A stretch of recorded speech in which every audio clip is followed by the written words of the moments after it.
tell you this now, and many of you have been exposed to some of the best historians on this planet, and I do not kid you, you have been, that if you take the history that's presently being taught and you turn it around, the ones in the school systems, you turn it around 362 degrees, is that right? You get closer to truth. We've been fed a lot of lies, and the lies are not coming home to roost. The lies have come here in the form of extraterrestrials who are now influencing our government. You see, when you lie enough, you draw certain things to you. The Trilateral Commission, I'm sure many of you are experts on that, the Bilderbergers, the Council on Foreign Relations. This new world order is really not new at all. It's the same old warmed over stuff that we don't want to smell or deal with, and now they're going to give it to us spoon-fed. So instead of respecting us more, they respect us less. And that's good, because it makes the battle lines very staunch now. Starting in 1694, with William Patterson, the founder of the Bank of England, and Adam Weishaupt, professor at the University of Ingolstadt, they set up something that the Illuminati before them had been doing ever since they came to this planet.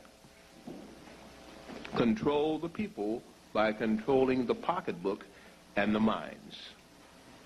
And once you have your banking and their money, your colleges and universities and their minds, you can socially destroy whatever else you want, either through military might or through social mores that you adjust and make what you want them to be.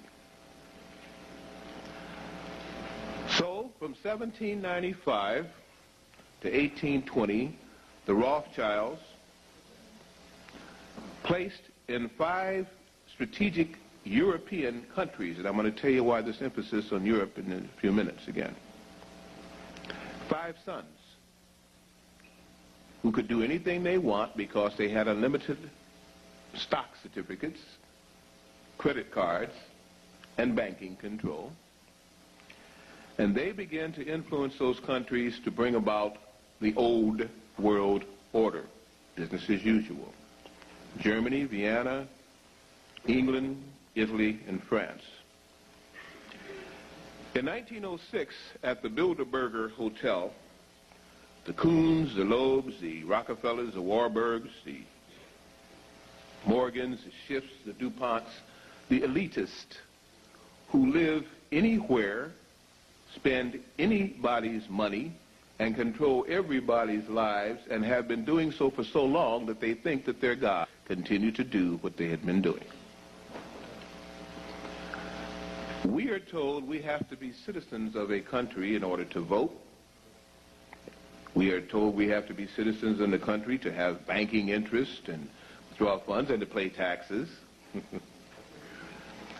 But you see, these people pay no taxes, but they legislate what taxes you pay. They set up a Federal Reserve Bank, which has nothing to do with the United States government at all, and you've been living that lie and paying those taxes forever, and it's all illegal. They do the same thing to every country and control the banking and political interest of all those countries because the money buys them off. They set up people and destroy people. They cause people to kill themselves. They cause people to kill their minds and their spirit, and that's even worse. So mightily have they controlled this planet with their talk of money, their deeds of purse strings, till they've turned grown men into little sniveling babies. Not because they beat them or so, but because they threaten to kill them economically. They turn women into prostitutes and whores for the want of the same money that they control and print as they see fit.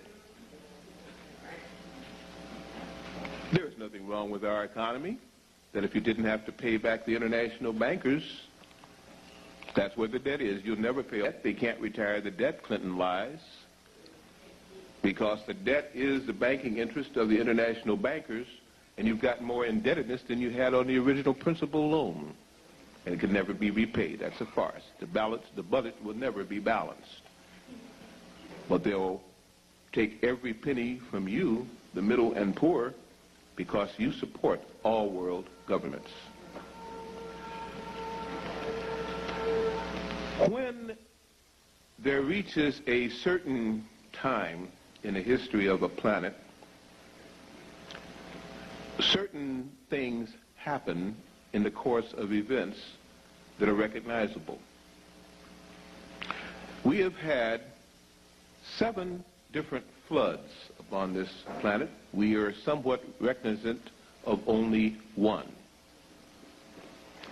Each time it has wiped out a thriving civilization that thought that they were the greatest, only to find out that there was always something a little bit greater. When people think that they are God and act un-God-like and begin to then manipulate forces and people as though they were pawns, they call for finally their matchmaker. Those that cry for battle and want combat in the ring will suddenly get an opponent worthy of them if you ask long enough. They felt that everybody on earth was their pawn, and they began to herald it and throw it out and change books from the Bible on. And now they finally called forth their match. In fact, they may be overmatched.